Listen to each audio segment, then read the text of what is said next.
Muy buenas noches, comunidad de Relatos de Terror García. Es un gusto de saludarlos. Los mejores relatos y experiencias y situaciones que ocurren del más allá y lo sobrenatural. Presenta.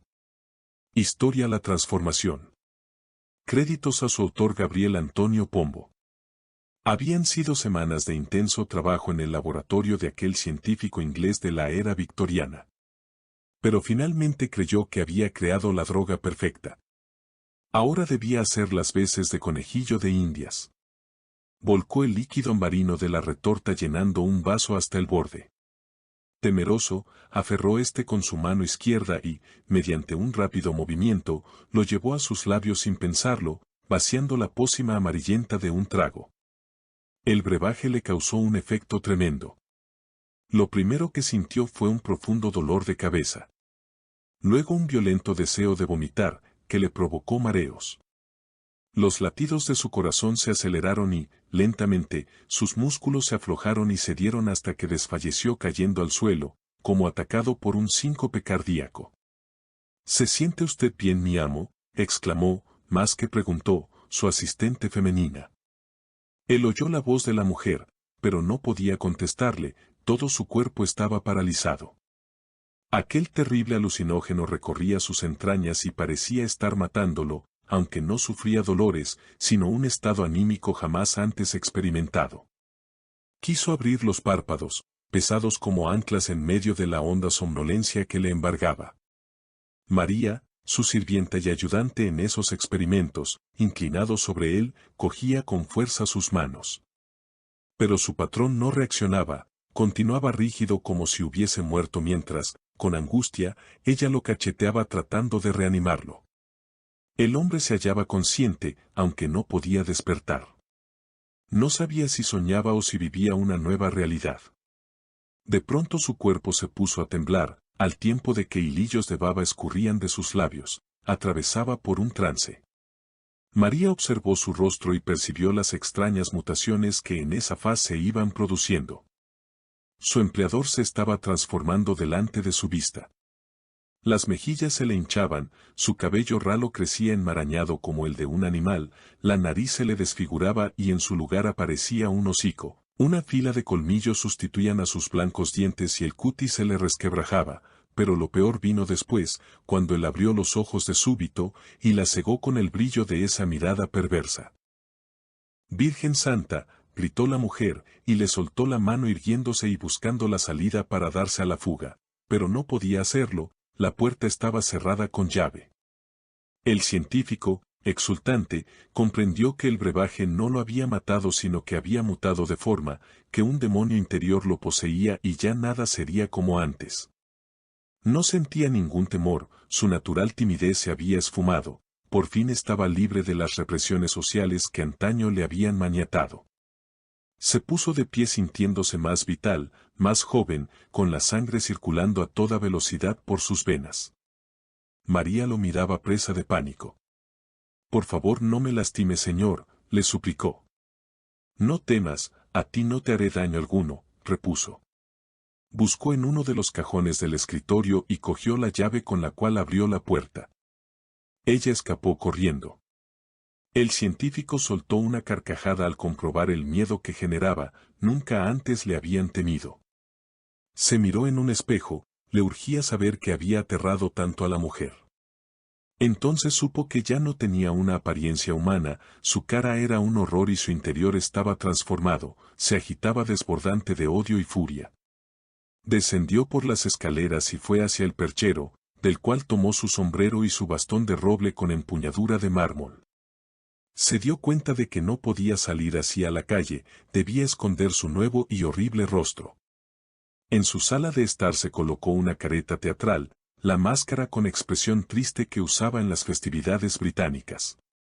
Se dirigió a la puerta de ingreso y, tras abrirla, salió rebosando de maldad en el corazón y deseo de venganza palpitando en el alma. Ya en la calle sintió que su sangre corría cada vez más vertiginosa, mientras azotaba con su bastón las farolas y las paredes. Al verlo, los peatones se encogían y protegían de su ira. Y eso que aquellos idiotas no podían ver su verdadera cara oculta por la máscara teatral, se dijo. Se acercó al río Támesis y cruzó por los bulevares más bulliciosos, atravesando calles serpenteantes y retorcidos callejones. Las ratas y los gatos callejeros se escabullían ante su amenazante presencia, y él gozaba al percatarse que la gente a su alrededor corría para ponerse a salvo. Finalmente, comprendió a dónde lo dirigían sus frenéticos pasos, rumbo a la casa del amigo felón que le había robado a su adúltera esposa. Tras andar un trecho se encontró frente a la mansión del canalla. Golpeó con el llamador y dio fuertes palmadas en la madera. Al rato la puerta de roble se abrió y un sujeto mucho más corpulento que él, de pie en el umbral, le miraba con enfado. Aunque lucía el disfraz teatral, el otro no albergaba dudas sobre su identidad. ¿Cómo te atreves a venir aquí, gusano?, espetó furioso. ¿Acaso quieres recibir otra paliza? ¿Crees que no te romperé la cara, pese a esa ridícula careta que llevas puesta?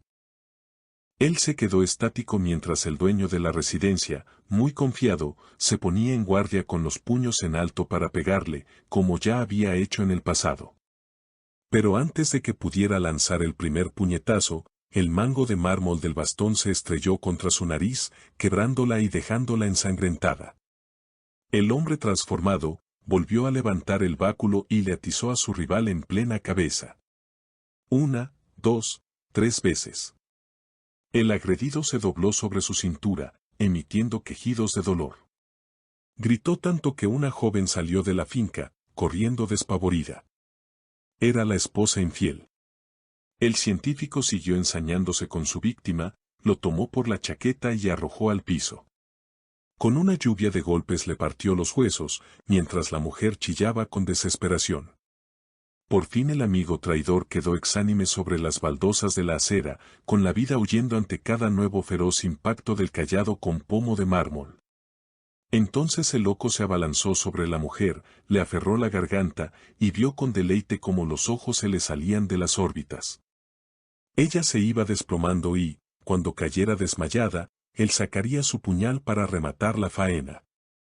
Pero de repente sonó un silbato y, al mirar hacia atrás, avistó a 3 agentes de policía venir en su dirección. Soltó a su presa y echó a correr, entró en un callejón y fue internándose por estrechos caminos rumbo al terraplén hasta que logró burlar a sus perseguidores.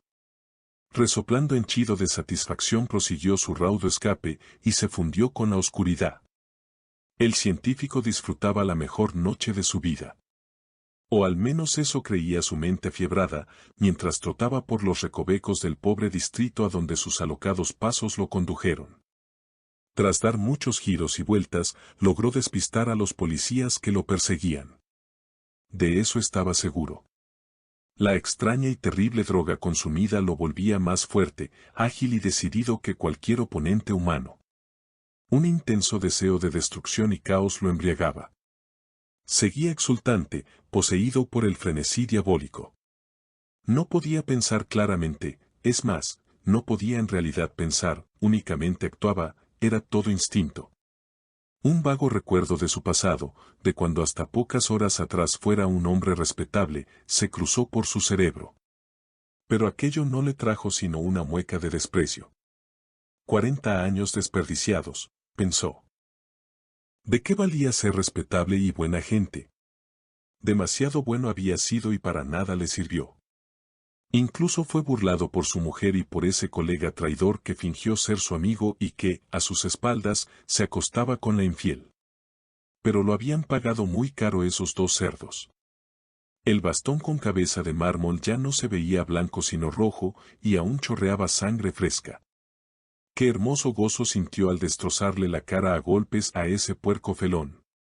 Y en cuanto a ella, disfrutó al recordar cómo la estrangulaba, al ver el terror reflejado en los bellos ojos azules de su esposa, cuando sus manos, poderosas como nunca, la ahogaban. Solo le faltó quitarse el embozo para mostrarle su nueva y monstruosa apariencia, así la zorra se hubiese estremecido de miedo antes de morir. Se exaltó al rememorar esas escenas. Pensar que casi pudo culminar su venganza. Ya estaba por extraer la daga para concluir el trabajito cuando aparecieron esos policías cretinos gritando y agitando sus porras mientras corrían hacia él. No le quedó más remedio que largar a la maldita arpía y huir a todo trapo. De pronto, un sonido a su espalda lo sacó de sus recuerdos. Una limosna, mister, unos peniques por amor de Dios. Se dio vuelta y descubrió de dónde provenía la quejumbrosa voz. Era el mendigo más desarrapado que había visto. Estiraba hacia él su sucia mano envuelta en un rotoso guante de lana y vestía con harapos que le hicieron fruncir la nariz, de tan malolientes. Repuesto de la sorpresa, el hombre transformado lo encaró, con una sardónica sonrisa bajo el embozo teatral. «Oh, claro que sí, amigo», respondió, impostando un tono cordial. «Un buen cristiano jamás abandona a un hermano necesitado de ayuda», agregó, y con gesto ampuloso llevó su diestra al bolsillo interior de su chaqueta.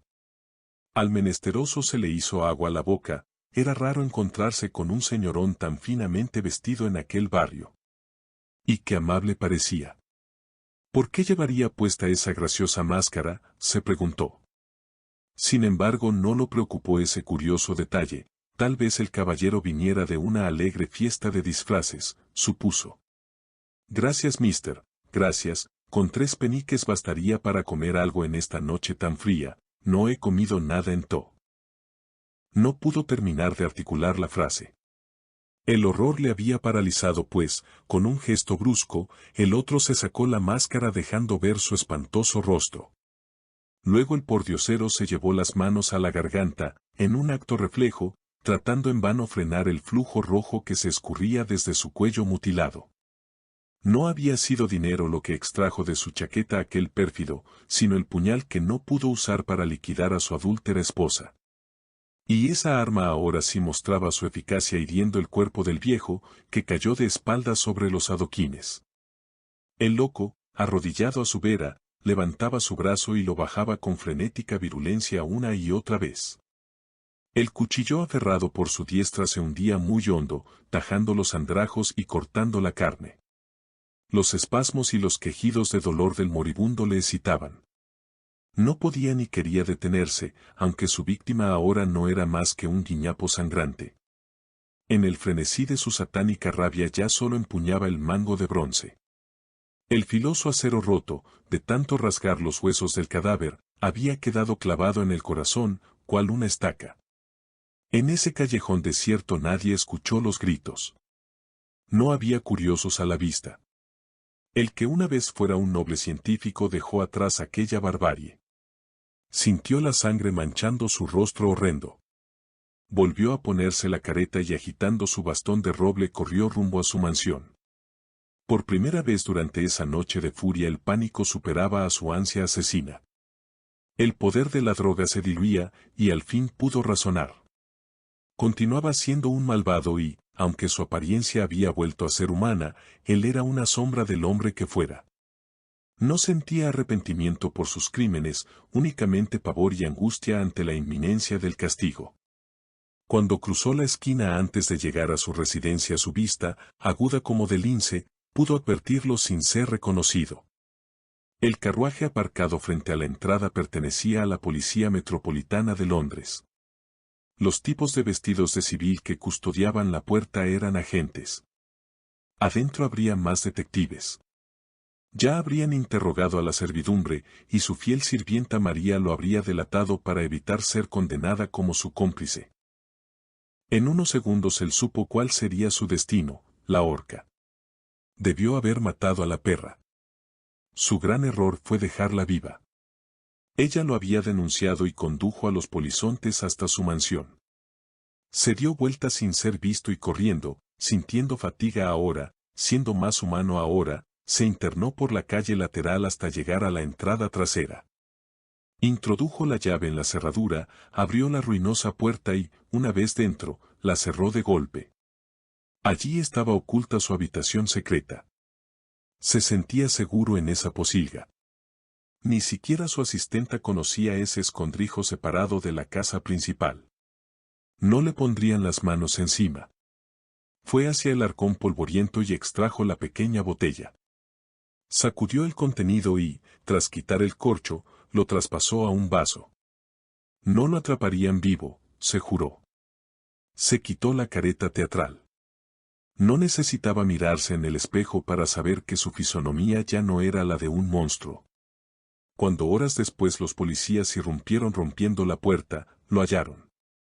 En el aire enrarecido del cuchitril se percibía un intenso olor a almendras amargas.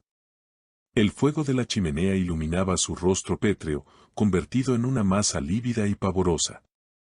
Su cadáver yacía rígido sobre las tablas del suelo. El vaso roto, caído cerca de su mano derecha, mostraba rastros de veneno. Si te gustó el relato, regálame un pulgar arriba, no olvides en dejar tus comentarios. Gracias por ser parte de esta comunidad. Saludos a todos nuestros seguidores. Hasta la próxima. Síguenos en nuestras redes sociales.